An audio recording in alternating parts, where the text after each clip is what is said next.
Welcome to the Upper Room at St Clement's Church, Manchester. Join us as we discuss the Bible, theology and life.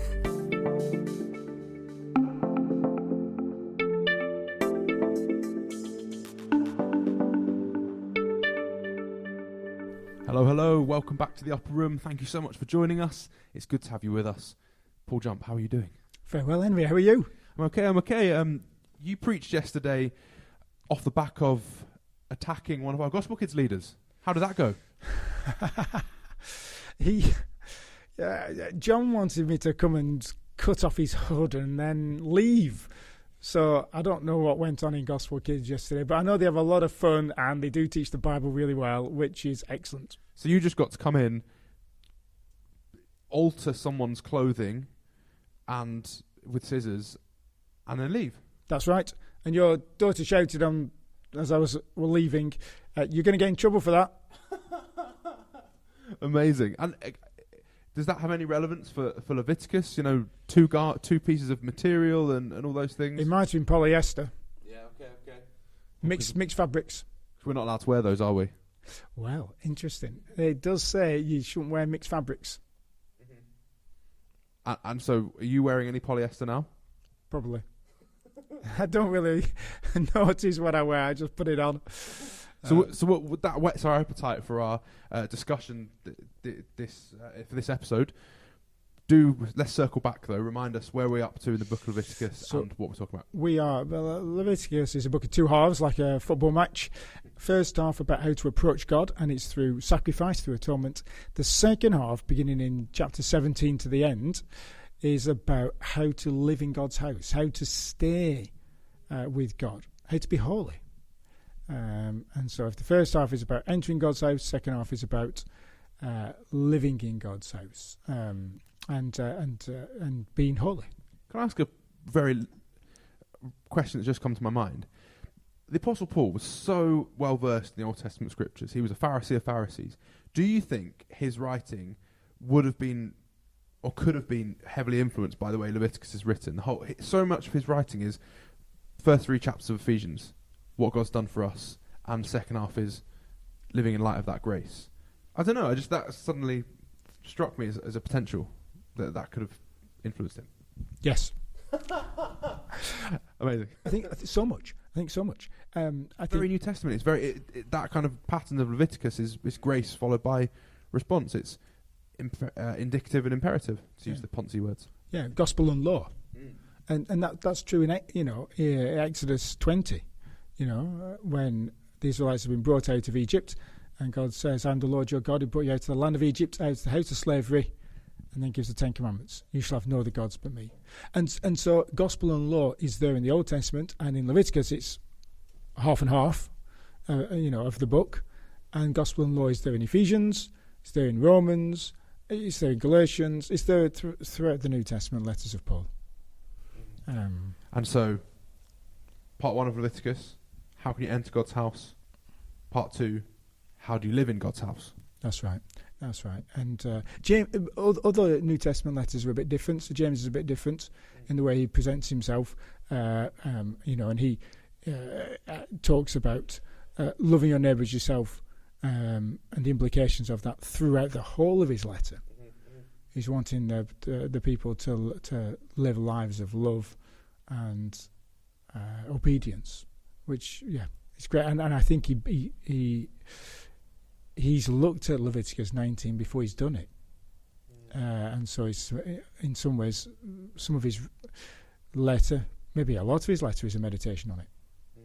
That was so helpful. How you drew out, was it verse 18 of the chapter? The most quoted verse by Jesus, love your neighbour as yourself, as the verse that underpins this whole chapter. Yes, and definitely underpins the middle section, the three sections of the religious duties, the good neighbourliness, and then the various laws. In some ways, it underpins the lot. In some ways, it underpins the whole law, because that's what Paul says in Romans 13. The whole law is fulfilled in this one phrase. The whole law. You want to say, well, didn't Jesus say love God as well? But Paul doesn't say that in Romans 13. He says the whole law is fulfilled in this one phrase, love your neighbour as yourself. James says something similar in James chapter 2. Love is the fulfilling of the law. How does that dovetail with what Jesus said then? Because I think it's assumed by Paul and by James that a person is claiming to love God. And they say, great, well, show that in your actions towards other people. And so if you, in your actions towards others, love them, that is a demonstration that you already love God. And so if you love other people, you are fulfilling the whole law. Whereas you can say, well, I love God, and then hate your neighbour. You know, that's what John says, isn't it? You know, the people who say, I love God, and then hate your brother. How can you hate your brother? How can you say you love God who you can't see, and yet you hate your brother who you can see? So I think that's what they're going on about. And so, yes, in some ways, this verse 18 is of the fulfillment of all the law in the Old Testament, which is incredible. And it's even this chapter which is often ignored, but actually is a great, great chapter. And you spoke about how this chapter helps us think about how we live a holy life. Yeah. How does it do that? Yeah, and in some ways, this chapter is central to the whole section of chapters 17 to 21. And we're not going to preach in each of those chapters, but in some ways, picking up chapter 19 at the centre of this is getting to the heart of what's going on. And it's all about being holy. That's what all these chapters are about. And the way to be holy, in the centre of this chapter, we're told, is to love your neighbour. In other words, being holy is not some airy-fairy thing. Being holy is very practical. I think I said it's taking out the bins, changing the nappies. It's doing jobs nobody else wants to do. Well, that's what Jesus did. He washed his disciples' feet. That's what it means to be holy. And how does that connect with the holiness of God? You really helpfully told us that God is holy, and that his holiness is who he is, separate, other, classed by himself. It's the only attribute mentioned 3 times. How does that link with holiness being taking the bins out?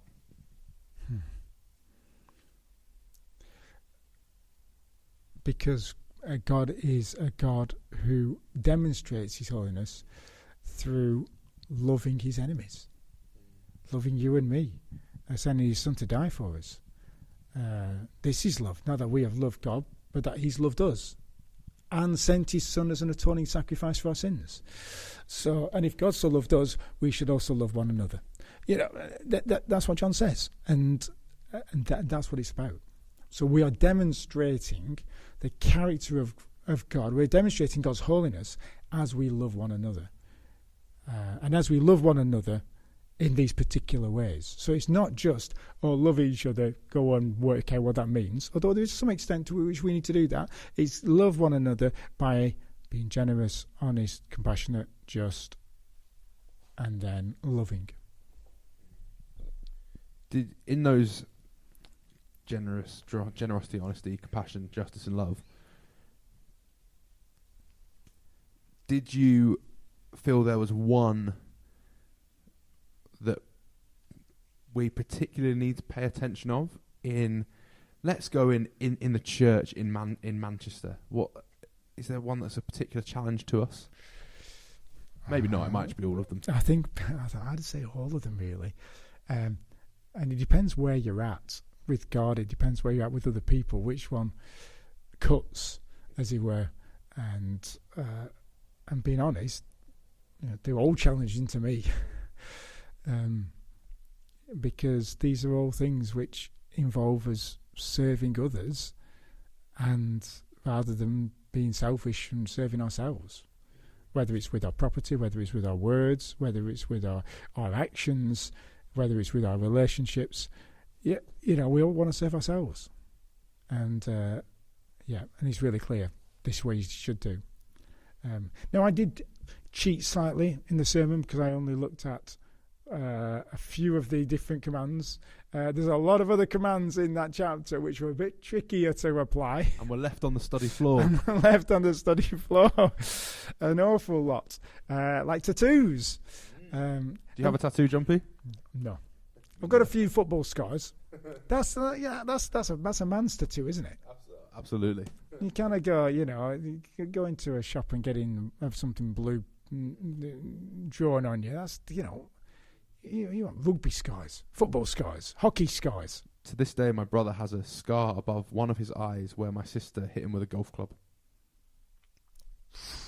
That's manly. Yeah. You've got a real tough sister. Yeah. Actually, yeah, it's not manly because he got taken out by my sister. So.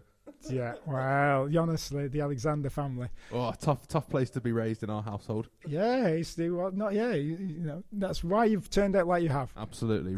Tough, hard as nails. That's me. Absolutely. Study floor. Yeah. So I've not got answers to all of them, and some of them are tricky to apply. Like mixed garments. I think should you wear polyester? Well, yes, we can wear that now. Why can we wear that? Well, because we are not.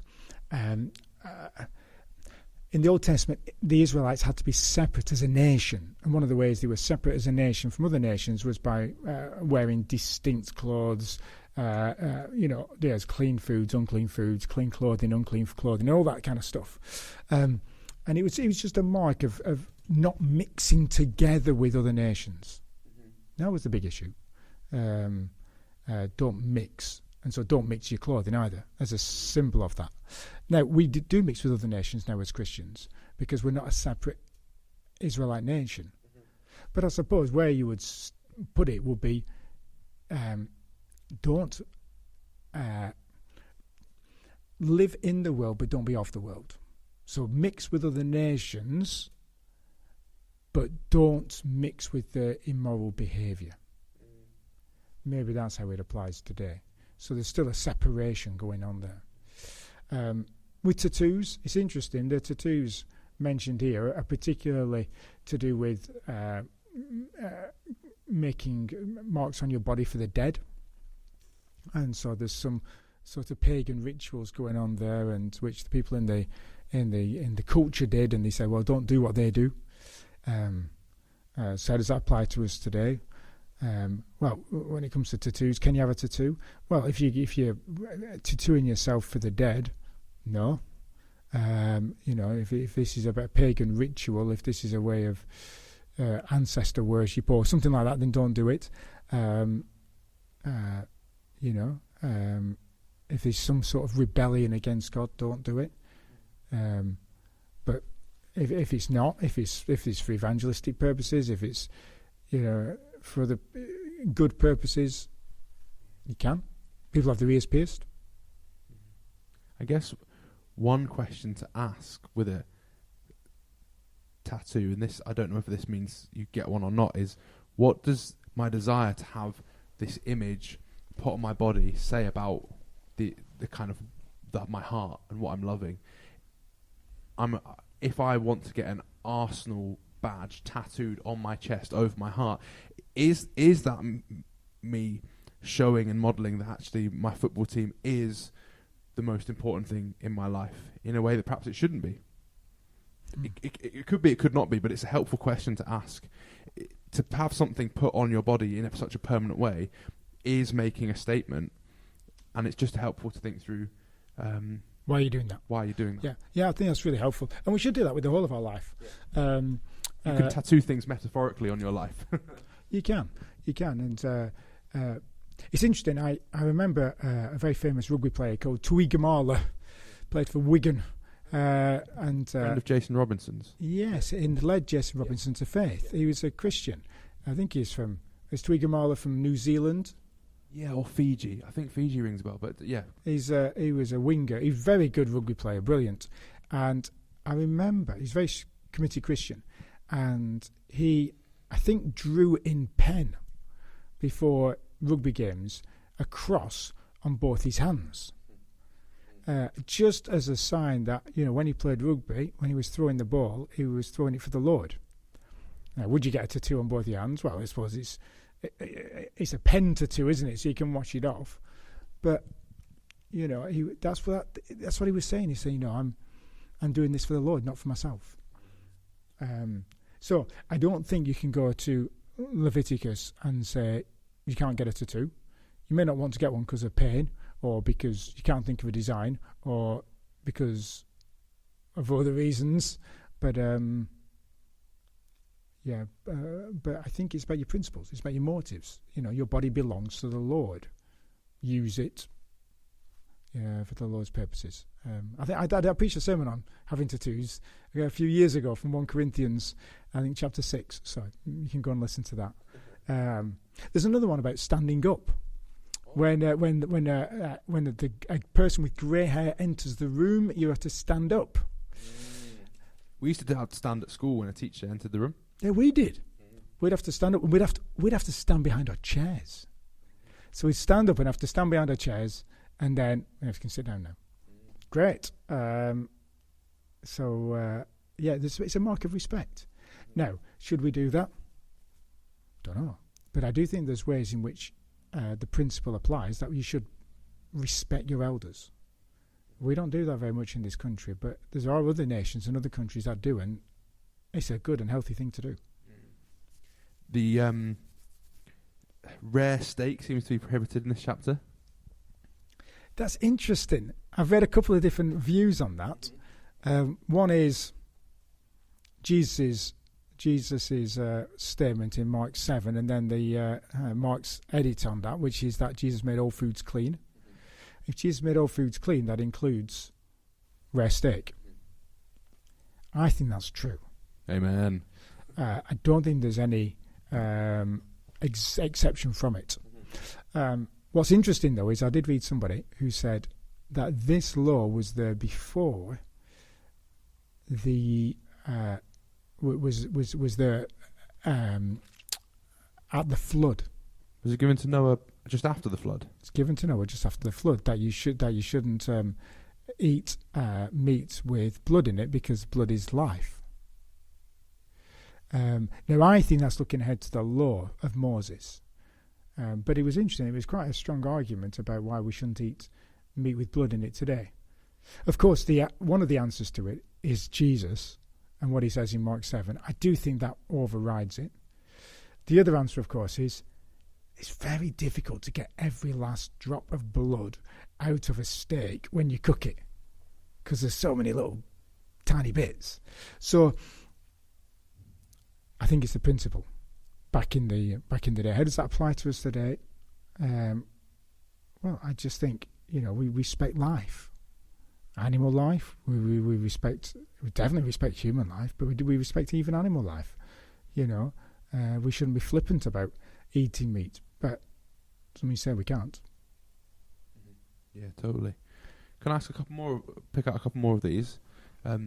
There's one about being, when a stranger sojourns with you in your land, you shall do him no wrong. You shall treat the stranger who sojourns with you as a native among you. You shall love him as yourself. For you were strangers in the land of Egypt. Does that have any bearing on how we interact? Just aware that the kind of immigration and stuff is such a hot topic at the moment in our country, and does that have any bearing on us now and how we might love our neighbour? Well, I think it means no racism, and I think it means that we look out for people who are the stranger, the sojourner, a bit like the orphan and the widow, would have no recourse to. Would often have no recourse to land and to money, and so the poor. And so what it's saying is you've got a responsibility to look after your neighbour, even if they're a stranger and a foreigner. Look after them. And I think the same is true today. Now, should this impact the immigration policy of the United Kingdom? I'm glad I'm not involved in that, because, well, one thing, it's a complete mess. But anyway, but I do think there should be a general principle of we welcome the stranger and the outsider, and we show love to them. And one of the things that churches do is we used to have the night shelter for asylum seekers here at church, partnering with other churches in Manchester. I think there's a sense in which this is what we do, and it's a good thing. So let's welcome those who are not from round here, and welcome them with open arms. Yeah. That's really helpful. A good way of posturing ourselves in our immediate context. We can't directly affect what's going on in the big picture, but we can be welcome the stranger, welcome the whoever needs it. We can welcome the person who's in front of us. Yeah, that's right. Can I ask one more? Go on, one more. Well, there's obviously the I don't know what verse it is. There's the verse about how we conduct ourselves sexually, and how we might carry that over in a different way into New Testament times. Is this verse 20?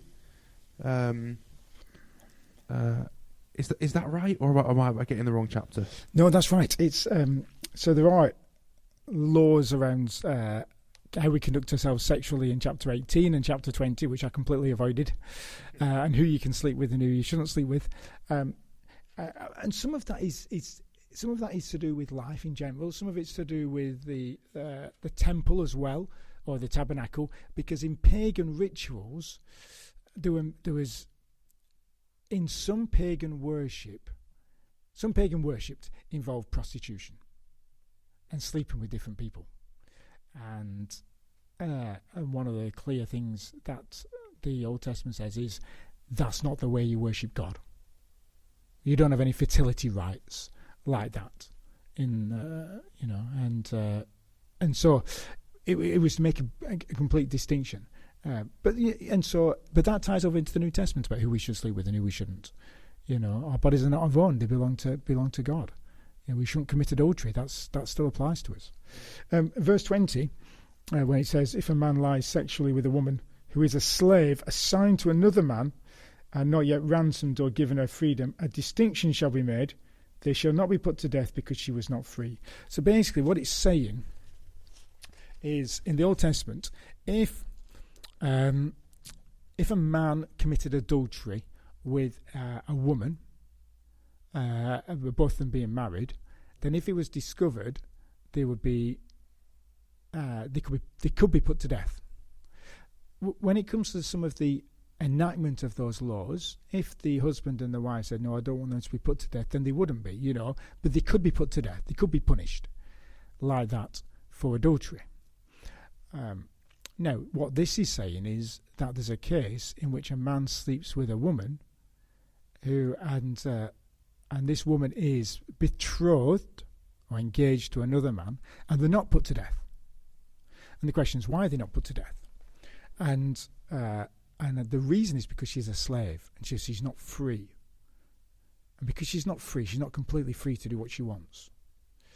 And so there's this guy, whether he's taking advantage of her or whether the two of them have just got themselves into this situation willingly, they shouldn't be put to death. But he says make a distinction. I think that's talking about, basically, he should pay a ransom price to...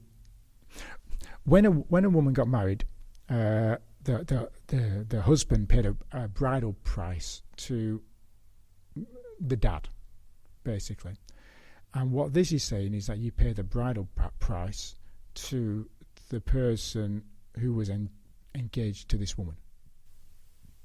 So it's going to cost you money for sleeping with her. You're going to have to pay compensation.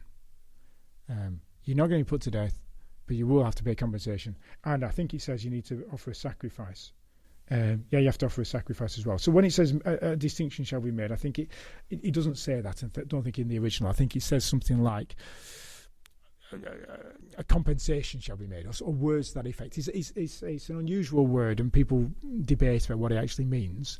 But that seems to be the idea. So you offer a sacrifice at the temple because you've sinned, but you offer compensation to the guy who she's betrothed to, which is the bridal price. Not that you're taking her to be your wife now, but because you have slept with her, and she's not your wife. She's somebody else's fiancée. Yeah, that's what's going on. How does that play to us today? Well, I was thinking about, so one of the accusations levelled at Christians ethically is that we perhaps sometimes we can be seen to be taking some laws from the Old Testament and applying them to today, and some not. And we talked about a bit about this last week, how we view these things through the cross, and you mentioned it in your sermon. But I just wanted to bring that as we bring our conversation to land, what would you say to someone who says you're pick and choosing these laws that some you're keeping, some you're discarding? How are we not picking? So I think we should keep them all, but you apply them all through Jesus.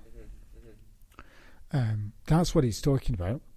And so we don't offer a sacrifice at the tabernacle anymore because there isn't one. It's, but you repent of your sins and you come to Jesus and ask for forgiveness. But there's also this idea of compensation. If you sleep with somebody who is engaged to somebody else, what should happen? Now, in our culture, nothing happens. Apart from people are really annoyed, they might break off the engagement, there's issues between different parties, but what should happen? And that goes for other sexual sins as well. How do you right wrongs that are done sexually? Well, I just think that's a big, huge issue, especially today. And so sometimes people get locked up and put in prison for doing various things, or at other times people are just...